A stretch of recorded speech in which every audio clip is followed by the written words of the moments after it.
All right, so we just finished Murph. Like I said, after the aftermath shot, I did the full Murph. I did a partitioned 5, 10, 15 for 20 rounds. Mile run to start, mile run to finish. That's still there. Kelsey did it a half Murph just to accommodate for just not feeling up for it, not feeling ready for it, or not so much that, but just she hasn't done that level of volume and that level of intensity since Ellie was born. So just to be smart, just kind of make sure she didn't overdo it or overtrain or hurt herself, she decided to do half Murph. So 800 meter run, then 10 rounds of 5, 10, and 15. She knows that push-ups are her weakness, so what she actually did was 5 push-ups, 5 pull-ups, 5 push-ups, 15 air squats.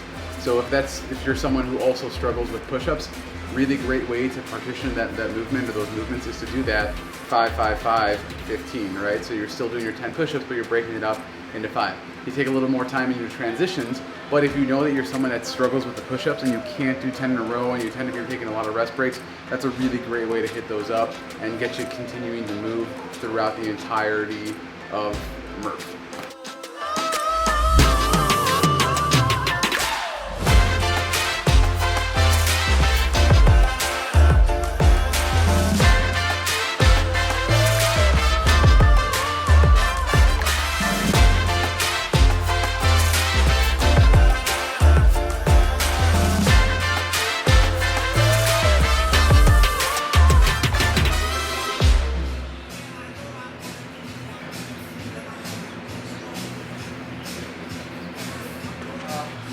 My goal was to go sub 40.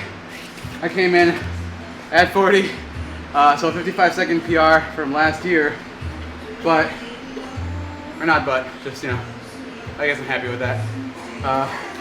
Ellie woke up because I had 2 rounds left. You can see her hanging out in her cage, in her bouncer. Ellie. Ellie. Ellie. Hi, can you say hi? Can you say hi? Say hi, everybody. Happy Memorial Day. No? There's that smile. Yeah.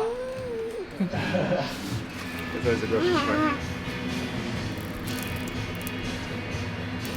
It's my headband.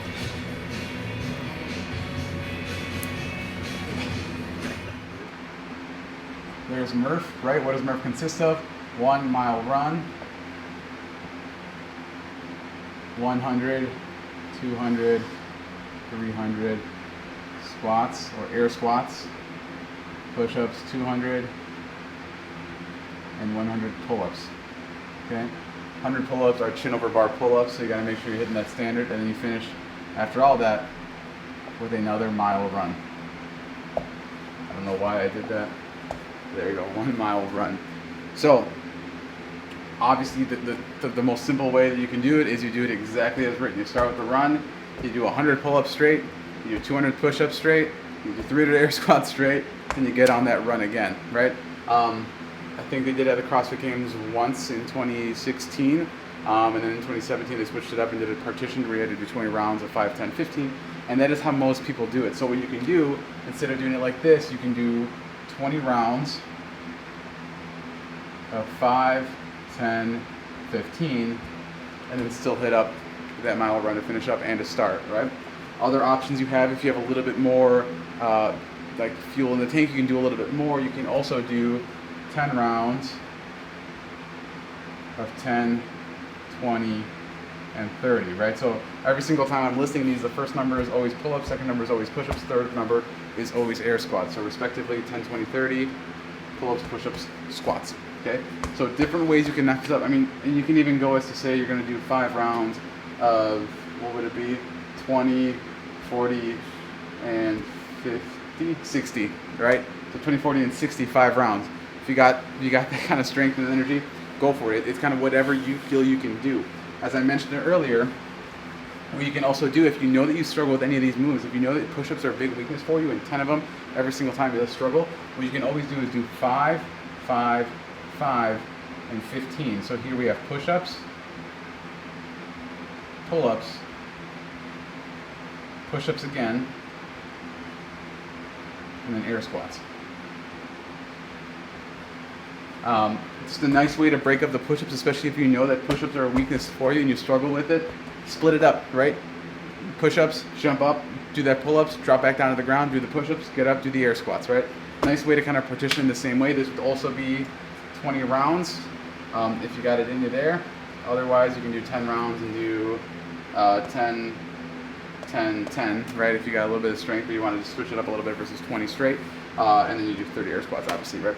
So that's kind of the ways I would recommend doing Murph. If you're planning to do it RX and you need to kind of move some things around, you just want to get the reps in and finish the workout, those are at 20 rounds, 10 rounds, 5, 10, 15, or 5, 5, 5, 15, or 10 or 5 rounds, 10 rounds, whatever I said, right? 20 rounds, 10 rounds of 10, 20, 30, whatever works best for you to be able to get after this workout. But remember, the purpose of Murph is to finish it, to honor the fallen, the men who have given their lives in the military for our country, for our freedom.